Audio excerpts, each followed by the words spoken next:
좋아요 꾹꾹. 안녕하세요. 경자입니다. 어제 레몽레인을 끝으로 올해 많은 관심이었던 공모주 시장이 마감되었습니다.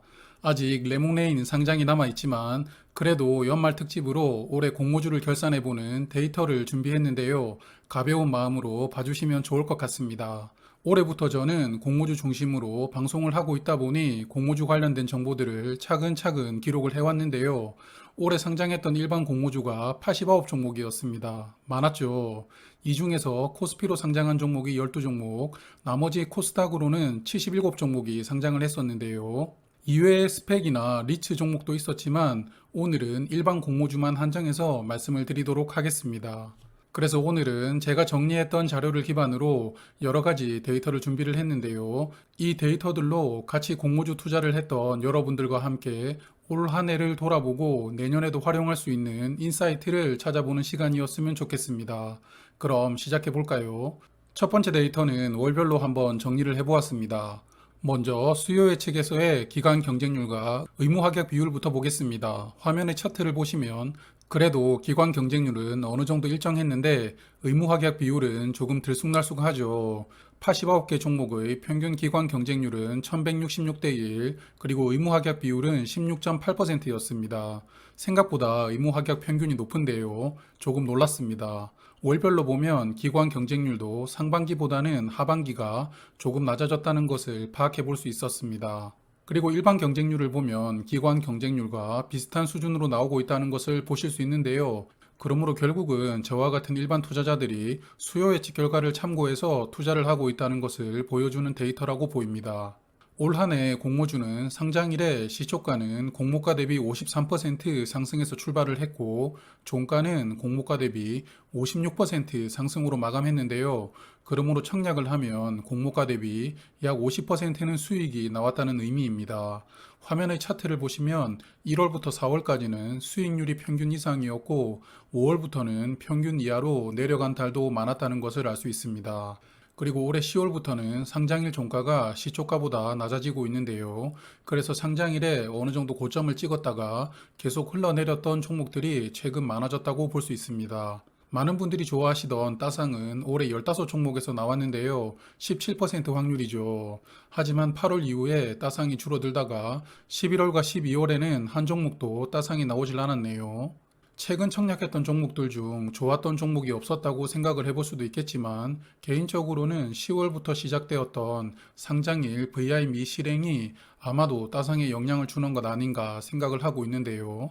앞서 말씀드렸던 시초가보다 종가가 낮아지는 이 현상도 이 VI와 연결이 어느 정도는 있을 것이라고 추측됩니다. 내년 초의 공모주들을 조금 더 지켜보면 어느 정도는 생각을 정리해 볼 수 있을 것 같아요. 두 번째는 공모 규모로 한번 데이터를 분류를 해보았습니다. 화면 보시는 7개 구간으로 나누어 보았는데요.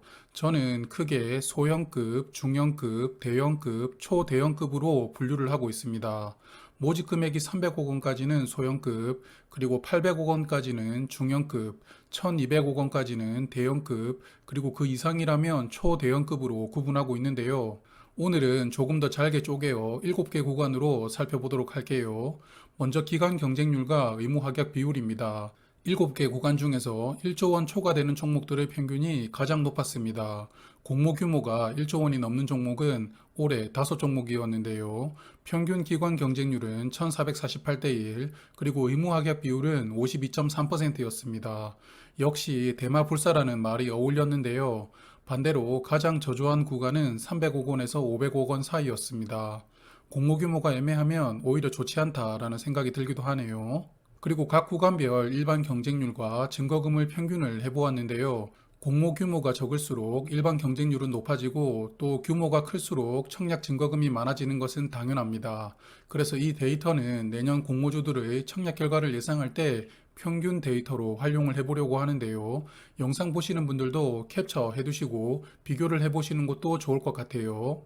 그리고 공모 규모가 아주 적거나 아니면 아주 컸던 종목들의 상장일 수익이 좋았습니다.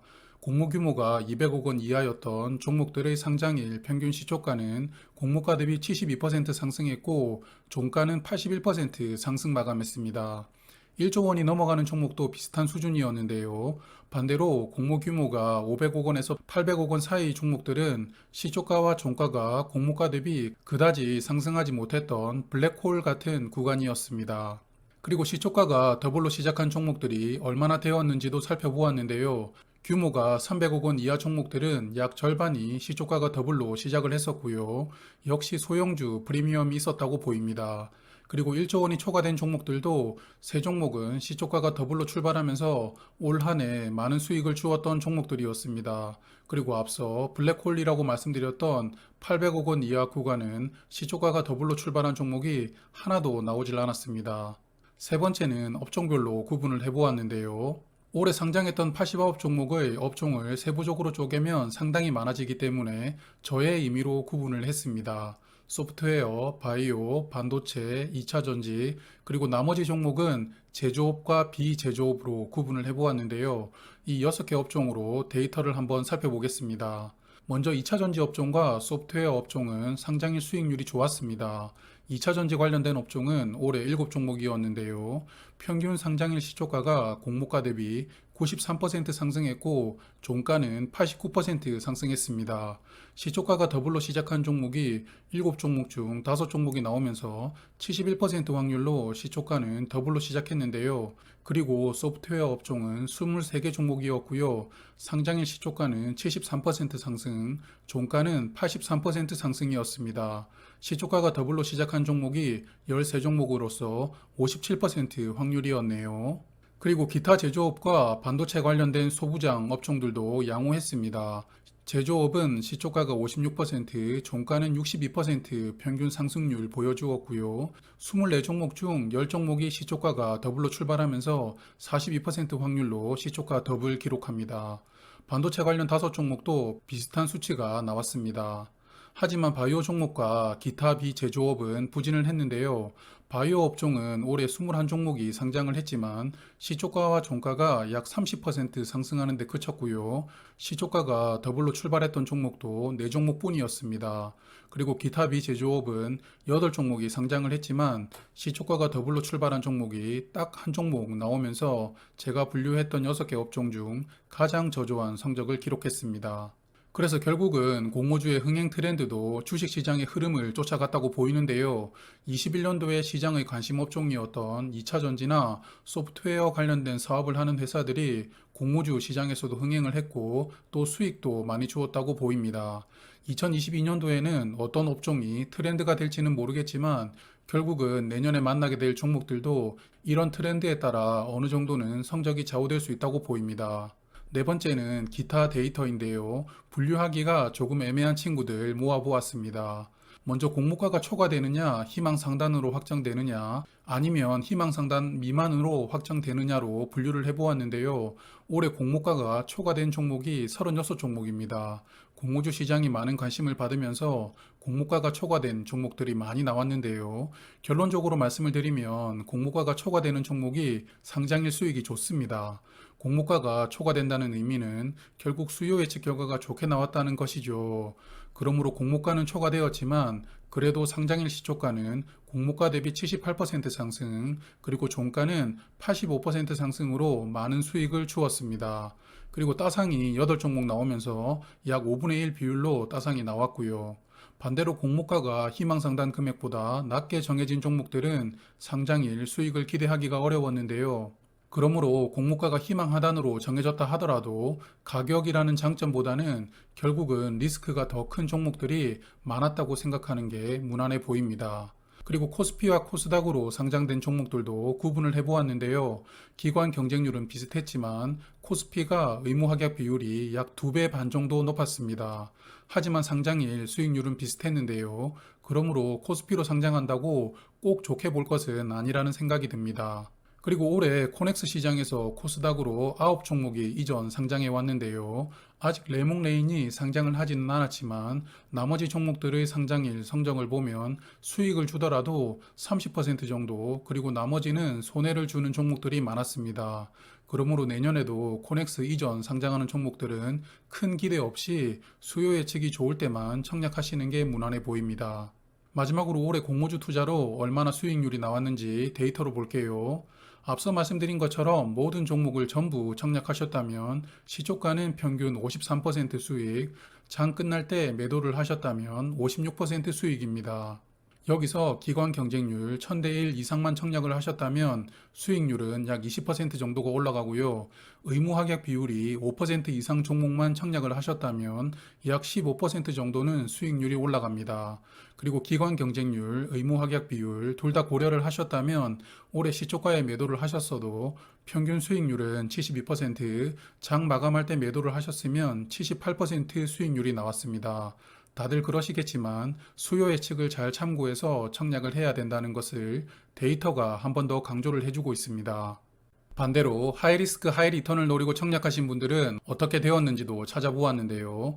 기관 경쟁률 1000대 1 이하 종목은 22종목이었습니다. 이 중에서 약 59% 손해였고요.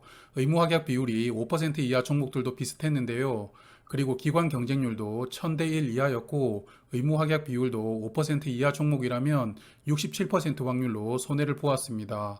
그러므로 하이리스크 하이리턴은 정말 느낌이 오는 종목만 청약을 하시는 게 좋다고 생각합니다. 이제 올해 공모주로 제가 준비했던 데이터들 다 말씀을 드렸는데요. 부록으로 올해 공모주 랭킹 한번 만들어 보았거든요. 재미삼아 한번 볼게요.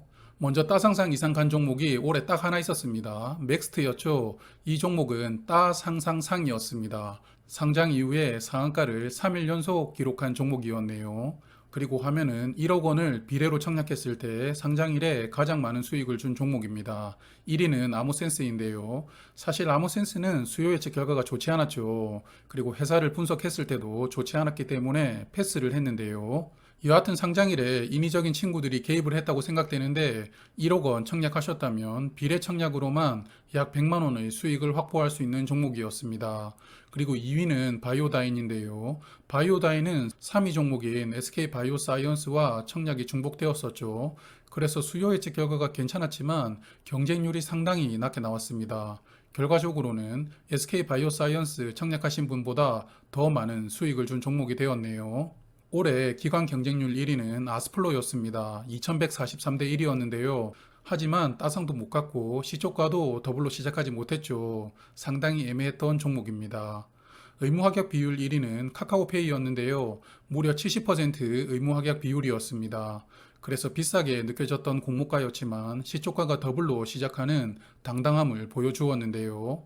하지만 최근에 이 종목은 경영진들이 스톡옵션을 매도하면서 어수선한 상태입니다. 균등 배정이 시작된 이후에 일반 경쟁률 1위는 11월에 청약했던 RBW입니다. 3,707대 1이었는데요. 따상상을 기록했던 맥스트보다도 높았기 때문에 많은 분들 따상이라고 기대를 했습니다. 하지만 시초가가 더블로 시작하는 것에 만족할 수밖에 없었던 종목이었네요. 청약 증거금이 가장 많이 들어왔던 종목은 SKIT였습니다. 80.9조 원이 들어왔는데요. 하지만 이 종목은 중복 청약이 가능했죠. 그래서 증거금이 상대적으로 많이 들어올 수 있는 환경이었습니다. 중복 청약이 금지된 종목 중에서는 카카오뱅크가 58.3조 원으로 가장 많았습니다. 내년 1월에 만나게 될 이 친구가 아마도 80조 원의 1위 기록을 경신할 수 있을 것이라고 보는데요. 과연 100조 원도 깰 수 있을지는 지켜봐야겠습니다. 이렇게 데이터를 정리하다 보니 말씀드리기 부끄럽지만 올 한 해 그래도 열심히 했다는 생각이 들었습니다. 나름 공모주 투자하면서 많은 기업들에 대해서 공부를 하게 되었고 그러다 보니 공모주 투자 외에도 주식 투자에도 많은 도움이 되었는데요. 제가 전문가는 아니지만 그래도 조금씩 공부하면서 내년에도 투자 결정하시기 편하시게끔 자료를 잘 정리해서 말씀을 드리도록 하겠습니다. 내년에도 경자 잘 부탁드려요. 그럼 다음에 또 만나겠습니다. 안녕히 계세요. 지금까지 시청해주셔서 감사합니다. 다음에 또 만나요.